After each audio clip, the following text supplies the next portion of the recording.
Hey, hello, welcome. Today I am back with another video and I just wanted to sit down and have a little chat with you guys and talk about our unplayed games. Yesterday I actually made an Excel spreadsheet.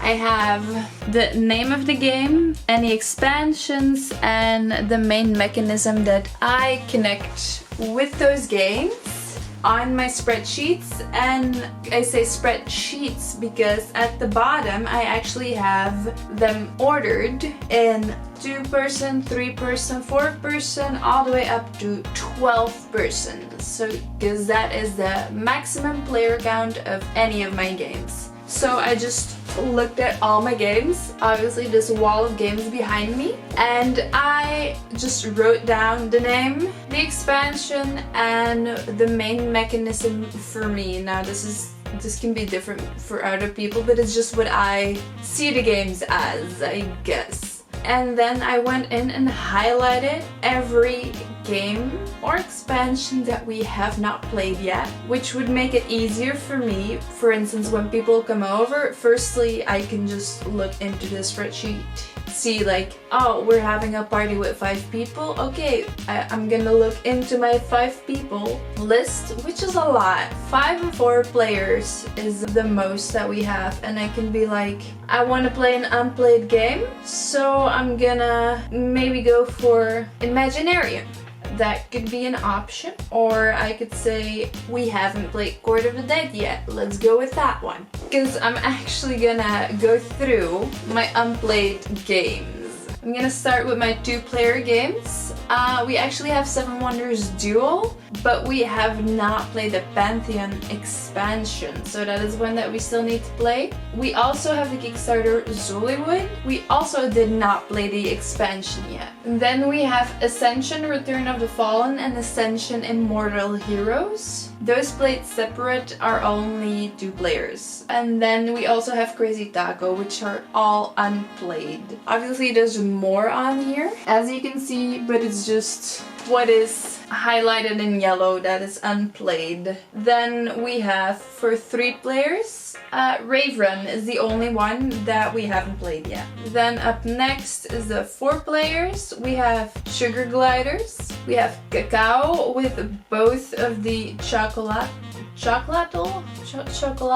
and Diamante edition expansions. Wow. That just killed my tongue right there. Then we have Crown of Amara, we have Origin, Santorini, Cairo, Mercado, Tzolk'in, the Mayan calendar, which we technically already kinda played, but we just set it up and did 1 turn and then stopped because we were kinda overwhelmed, but that was a long time ago, so I think we would be able to figure it out a little bit more. Then we have the Lampions of Lanzu, I think it's called in English. Then we have Tang Garden and the expansion Ghost Stories.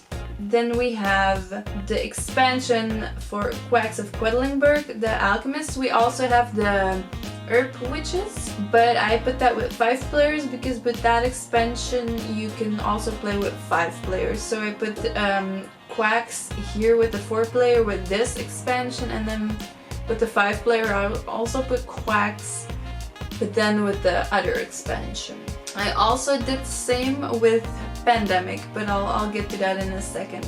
And then we have Micro Macro Crime City Full House. So we have played the first one, we're still going through the first one and have yet to play the second one, which I'm so excited for. Then we have Resident Evil 3. I also have the new Resident Evil Kickstarter on Kickstarter. I ordered it, but I decided, because I'm obsessed with those games, they're so cool, but they never seem to be put on the tables as much because there's a lot of setup. I decided to play a few more scenarios of 2 before we crack open 3. And then I actually want to do a detailed comparison of the 3 of 2, 3, and then the newest Kickstarter one, which will probably still be a while, and I think I still have enough time to play 2 and 3 some more until the Kickstarter comes in, but I would love to do that, and I really want to do that. I am gonna do that. Then we have Tidal Blades, Heroes of the Reef, Valley of the Kings, Ascension, Gift of the Elements, Spells and Sails, and Valley of the Ancient. My boyfriend has played these, I have not, so we're counting this as unplayed game. Then we have Mistfall, also opened, tried to read, tried to begin to play, but we were very unexperienced, so I think that was our problem, but also a lot of people don't really like the rulebook all that much, but we're gonna try and figure out what it is. Then we have Samoa and Chronicles of Crime 1400. Then we're going to our 5-player games. We have The Shining. I love that. The Shining is up there with my spooky cover. That's my favorite cover. It has Horrified, Too Villainous, The Pet Cemetery, then it has The Shining, and then it has Jurassic World, the board game. I love that stuff. It just fits perfectly in the cube, and the games fit with each other. I'm there for it. Then we have Chai and Chai High Tea. I also ordered the Kickstarter Tea for Two, I think it's called, so I'm waiting for that one too. Then we have Architect of the Western Kingdom.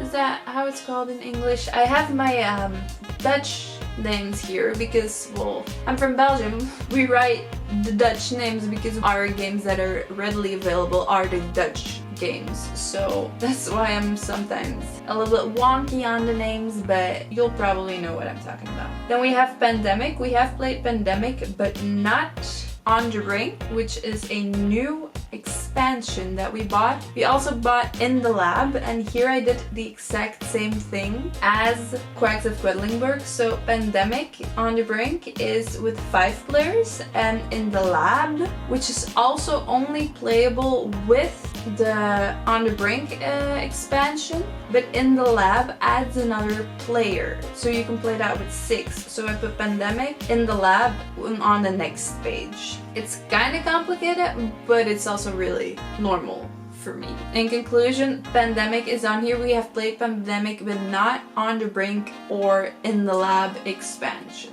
Then we have Pandemic Iberia. Sleeved it completely. It's ready to go, but still haven't played it. I sleeved it because it's a brand new copy, and I just wanted to keep it in really good condition. Then we have Ticket to Ride Europe. We've always played London and never a Europe copy for some reason. Then, like I said, the Herb Witches from Quags. Imaginarium. Then there's Court of the Dead. That box looks beautiful and I really want to play it. I want to play every single game that I'm saying here right now, but it's just I don't have enough time, or I get overwhelmed, or I don't know. It's just they don't come to the table. And this year I actually want to do it. So then we have The Crew, The Quest for the Ninth Planet, I think. But yeah, The Crew. Ramen Inc., Pendulum, and Carcassonne, Hunters and... it's not collectors. Gatherers. Hunters and Gatherers. My brain did not function on that one. That was the last 5-player game. Then we have 6-player. Chicago Poker is played with maximum 6 players. Then there's Pandemic In the Lab, which I did specify already. Then we have Carcassonne on here again, because every edition of Carcassonne is on here, but I wrote this one here because of the Count, King, and... oh, I lost the name again. It's quite like going from Dutch to English. The translation is not really that right. Anyway, so there's the Count, King, and Robber expansion on here. Then there's the Arkham Horror 3rd edition, plus the Secret Order expansion. Then we still haven't played our Nightmare Before Christmas Clue, just haven't gotten around to it. And Second Chance, Point Salad, Starlink. Oh god, I want to play Starlink. And then we have Tim Burton's The Nightmare Before Christmas, Making Christmas the card game. There's a lot of games in here that are quite new to me, but a lot of games that are just way back in the day that I ordered them. I would be fine if some of the really brand new ones at the end of the year didn't get played, but I do want to play the older newer games in our collection. Okay, moving on to 7-player games. Escape the Marvel Secret Scrolls. That's a 4 to 7 player game. We never ever get to enough people for that. And then we also have the potion. That was actually it. So those are, let me just count real quick, 40 games. With exception for RPGs. I did not put RPGs in there because I personally am struggling with RPGs. I'm trying to learn. I'm trying to understand them all, but it's, I don't know, it didn't really fit into my list right here too, because I also made this list for when people would come over and we would play games, but we don't really have any RPG friendly friends, I guess you can call them. We do have a few RPG starter sets and I just didn't count those in, but there's 40 in this list, so I will be trying to get those 40 out of the way.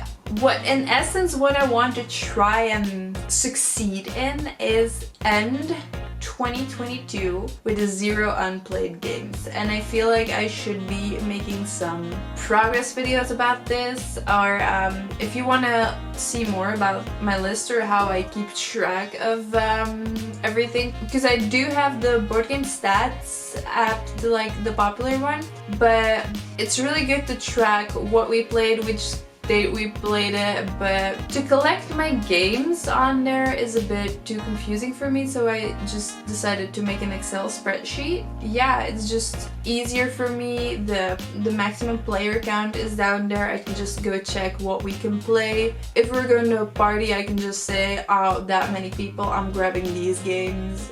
It's easier that way for me, because remembering all the information about all the games is really hard, just because also my brain is just cheese with holes in it. Just everything falls through the holes. That's just me. My plan is to play them all 40 of them. I'm gonna try to not buy any games in January, but I'm not sure that it's gonna work. I'm gonna try and buy as little games as possible in January. I think that is a better option for me. Yeah, how many unplayed games do you have in your collection?